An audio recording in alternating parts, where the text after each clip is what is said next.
ಅಲ್ಲ ಭಾವ, ನೀನ್ ಕಾರವಾರಕ್ಕೆ ಬಂದ್ಮೇಲೆ ಶ್ರೀಮಂತನಾಗ್ಬಿಟ್ಟು ನೀನ್ ನಮ್ಮೂರ್ನ ಮರ್ತು ಬಿಡೋದೆ.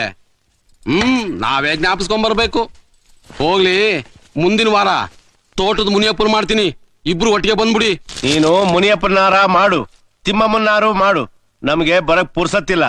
ಅದ್ ಸರಿ, ನೀ 3 ಕಾಸು ಬೆಲೆ ಬಾಳೋ ತರಕಾರಿನೆಲ್ಲ ಒತ್ಕೊಂಡ್ ನೋಡಿದ್ರೆ ಏನೋ ಪ್ಲಾನ್ ಹಾಕೊಂಡ್ ಬಂದಿರೋ ನಂಗೆ ಕಾಣಿಸ್ತೀಯಲ್ಲ, ಏನ್ ಸಮಾಚಾರ? ನೋಡ್ದಾ ಭಾವ ಭಯಂಗ್ ಮಾಡ್ಬಿಟ್ಟಿಯಲ್ಲ. ನೀನಾರು ಜ್ಞಾಪಿಸ್ಬೇಕೋ ಬೇಡವೋ? ಹೋಗ್ಲಿ, ನಾಳೆ ನೀನ್ ನನ್ ಜೊತೆನೆ ಹೊಂಟ್ಬಿಡು. ಏನನ್ನ ಹೊಂಟ್ಬಿಡೋದು?